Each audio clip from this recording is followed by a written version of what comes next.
Rika Roundtree was an 8-year-old girl that lived in Illinois and lived mostly with her mother, but would sometimes stay at her father's house in an attempt for them to co-parent. But unfortunately for Rika, her father had gotten remarried to a heartless woman named Cynthia Baker, and she now had a stepmother that had no good intentions. Cynthia and Rika's real mother didn't get along, and this caused Cynthia to take out her anger and resentment toward Rika's mother on the 8-year-old girl while she visited her father.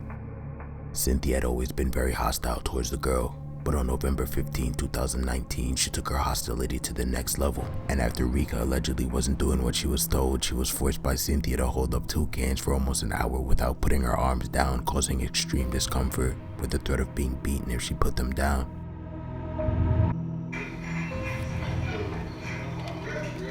Make your bread, let's kick it.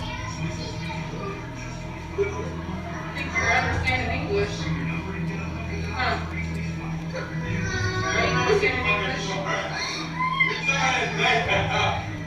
That's where you're supposed to be, right? Right. Kiki, Richard, do you love me? No, I don't. Are you riding? It's a little authority with that. You just got a dog. We're gonna adopt a cat. It was $100 and you had to wait. Even more disturbing is that her own father witnessed his daughter in agony and did nothing to intervene. And after Rika couldn't take the pain anymore and finally put her arms down, Cynthia ended the recording, and according to autopsy reports, kicked the girl in the stomach with such force that it caused severe internal damage and led to Rika passing away at only 8 years old.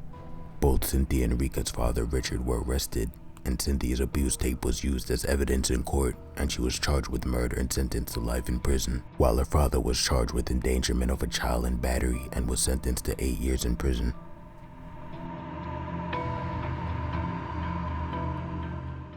In North Carolina, a woman named Janice was upset at the father of her child who had previously ended their relationship. Janice apparently wasn't ready for the relationship to end and called her child's father over 50 times in a 3-day span, all of which he declined to answer. And after realizing that her child's father wasn't planning on answering any of her phone calls, she began to leave voicemails threatening to harm their children and destroy his car if he didn't answer the phone. 689-1220. Received at 11:50 a.m.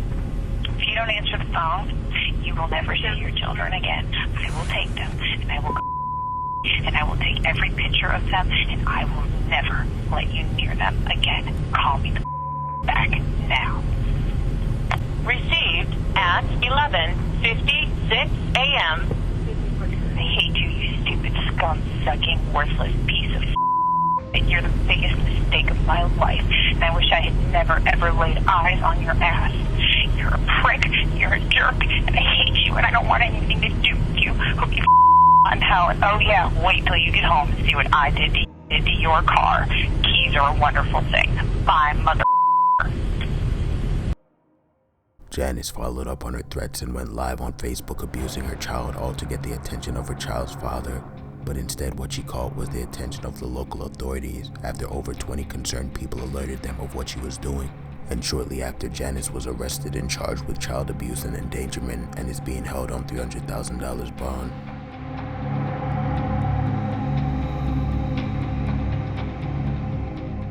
Janelle Peterkin was a woman that wasn't too happy with her child's father finding a new girlfriend, and her jealousy caused her to turn from what many considered to be a loving mother into a complete monster. Janelle decided that since she couldn't take her anger out on her child's father, that she would take her anger out on their 1-year-old child, and she began to send him a series of disturbing videos of herself committing horrific acts like burning their son with cigarettes and lighters and squeezing his hands tightly. And after seeing these videos, the father had showed his sister, who then alerted the police of what she was doing. He balled the bag up and stuffed it in his little mouth and just was pushing it, like trying to push it down his throat, and he couldn't breathe. And I watched it for 3 seconds before I hung up and called the police. Tell your daddy that's what happens when you sit around and play with people. Luckily, the police arrested Peterkin before she could do any more harm to her child, and she was eventually charged with child abuse and endangering a minor. In Miami, Florida, a woman named Patricia Ripley was tired of dealing with her 9-year-old special needs son and wanted to get rid of him. But instead of trying to find someone who wouldn't mind taking care of him, she decided that she would get rid of him by taking his life. And on May 20th, 2020, while walking in the backyard with her son, she shoved her son into the canal in an attempt to drown him before running off to make it seem like an accident.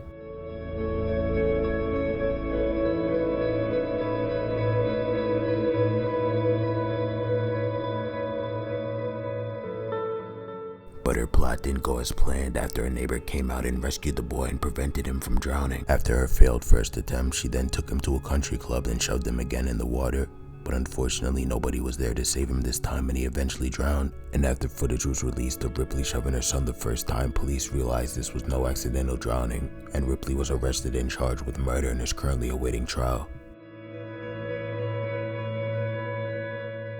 In New York, a man named Timothy had a sick obsession with tormenting his own daughter named Kayla. He would constantly hit and yell at his daughter, who was only 7 years old, unprovoked, and would even go as far to wake his daughter up in the middle of the night by yelling in her face and spitting on her. Kayla's mother started to become suspicious about why Kayla was afraid to go to her father's house and decided to secretly set up a hidden camera in the room where she slept. And from doing this, she witnessed her daughter being constantly harassed and abused by her own father. And after seeing this footage, Kayla's mother picked her up from her father's house without letting him know that she had the tape, and alerted police that her daughter had bruises on her and that she had a video of her father abusing her. And after Kayla confirmed the story, Timothy was arrested and charged with child abuse and endangering a minor, and was eventually sentenced to 10 years in prison.